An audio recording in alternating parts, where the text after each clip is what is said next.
आज प्रधानमंत्री नरेंद्र मोदी असम के दौरे पर हैं और यहां पर उन्होंने कई विकास कार्यों की सौगात दी है। इस दौरान प्रधानमंत्री नरेंद्र मोदी ने अपने संबोधन में देश भर के सोशल मीडिया इन्फ्लुएंसर्स को बधाई दी। बागुरुम्बा दोहो का नृत्य सोशल मीडिया पर छाया हुआ है। ये कहते हुए प्रधानमंत्री बधाई देते हुए सभी कलाकारों को सुनिए। साथियों, नॉर्थ ईस्ट की सबसे बड़ी पीड़ा हमेशा दूरी की रही। दूरी दिलों की, दूरी स्थानों की। दशकों तक यहां के लोगों के महसूस होता रहा कि देश का विकास कहीं और हो रहा है और वे पीछे छूट रहे हैं।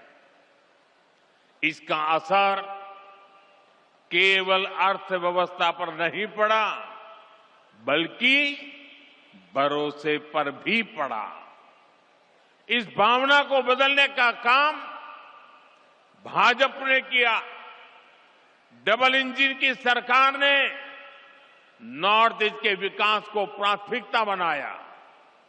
रोडवेज, रेलवेज, एयरवेज, वाटरवेज के माध्यम से असम को जोड़ने पर एक साथ काम शुरू हुआ।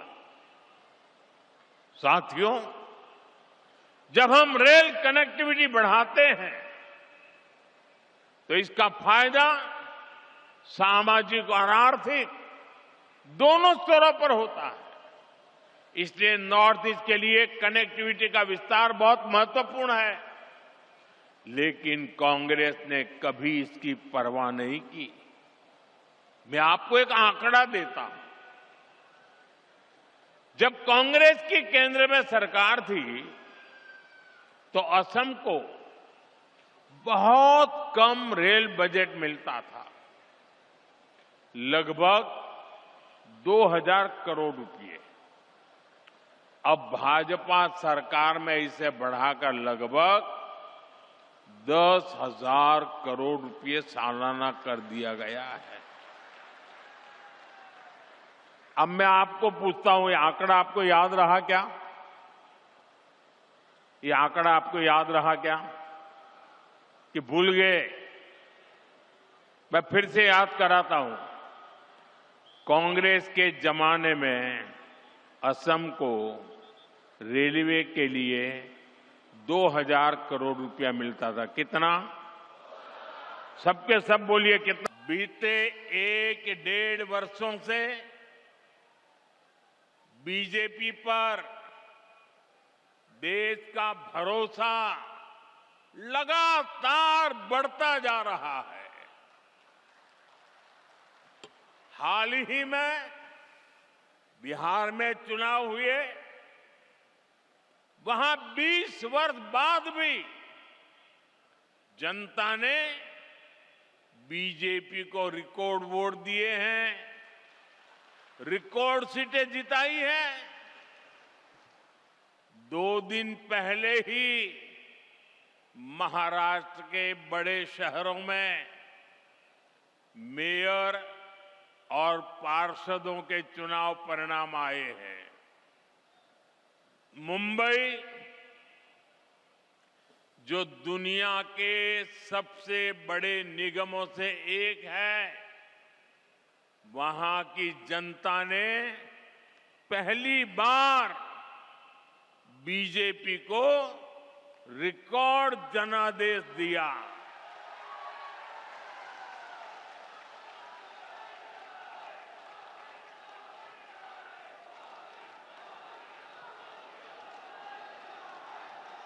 देखिए, जीत मुंबई में हो रही है, जश्न काजीरंगा में मनाया जा रहा है।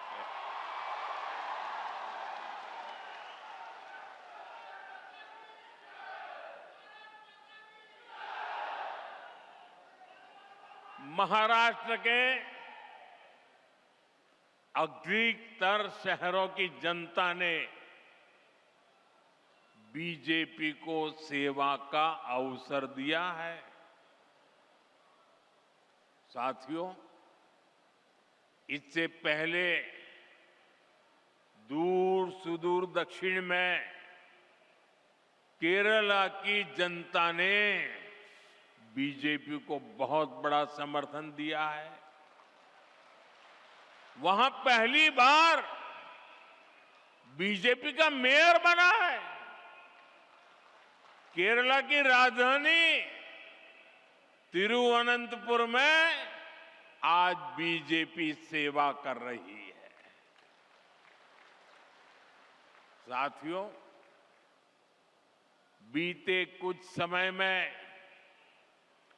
जितने भी चुनाव परिणाम आए हैं, उनका जनादेश स्पष्ट है। देश का वोटर आज गुड गवर्नेंस चाहता है, विकास चाहता है। वो विकास और विरासत दोनों पर फोकस करता है। इसलिए वो बीजेपी को पसंद करता है।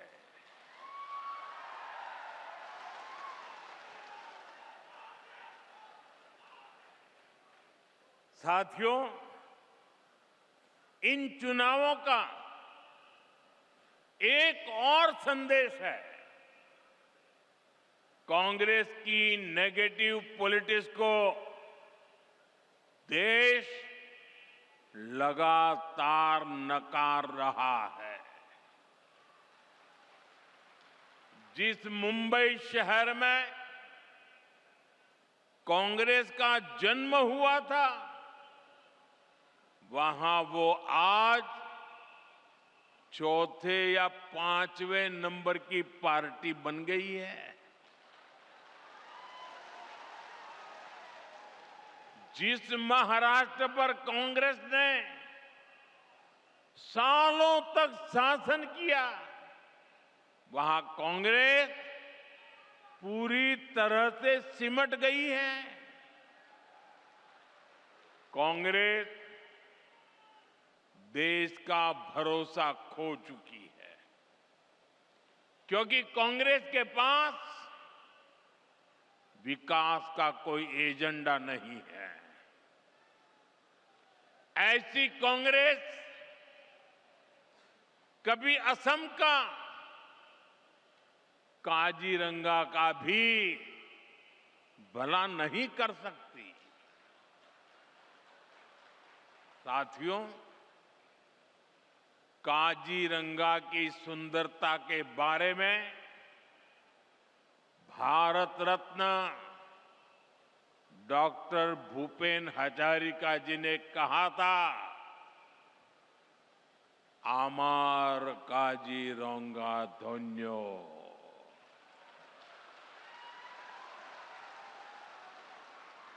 प्रकृति दुनिया कुलात खेली, आमार मोर होल पुण्यो।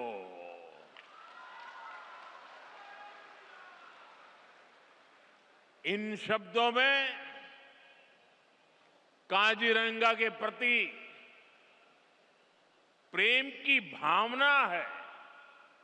साथ ही इनमें असमिया लोगों के प्रकृति से स्नेह की अभिव्यक्ति भी है। काजीरंगा केवल एक नेशनल पार्क नहीं है, काजीरंगा तो असम की आत्मा है, आत्मा।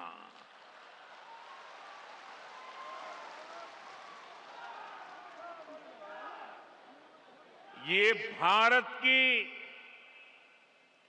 बायोडायवर्सिटी का एक अनमोल रत्न भी है। यूनेस्को ने इसे वर्ल्ड हेरिटेज साइट का दर्जा दिया है।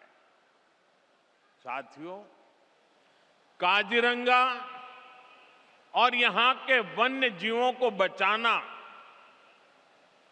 केवल पर्यावरण की रक्षा नहीं है, यह असम के भविष्य और आने वाली पीढ़ियों के प्रति हमारा दायित्व भी है। और सिर्फ मोदी का नहीं, आपका भी दायित्व है। और इसी को ध्यान में रखते हुए आज असम की धरती से नए प्रोजेक्ट की शुरुआत हो रही है। इनका बहुत व्यापक प्रभाव होगा। मैं इन प्रोजेक्ट के लिए आपको बहुत बहुत बधाई देता हूं। साथियों, काजीरंगा एक सींग वाले राइनो का घर है। हर साल बाढ़ के समय जब ब्रह्मपुत्र का जलस्तर बढ़ता है, तब यही सबसे बड़ी चुनौती सामने आती है। तब वन्य जीव ऊंचे इलाकों की तलाश में निकलते हैं। इसी रास्ते में उन्हें नेशनल हाईवे पार करना पड़ता है। ऐसे समय में राइनो, हाथी और हिरण सड़क के किनारे फंस जाते हैं। हमारा प्रयास है कि सड़क भी चलती रहे और जंगल भी सुरक्षित रहे। इसी विजन के तहत कलियाबोर से नुमालीगढ़ तक लगभग 90 किलोमीटर लंबा कॉरिडोर तैयार किया जा रहा है।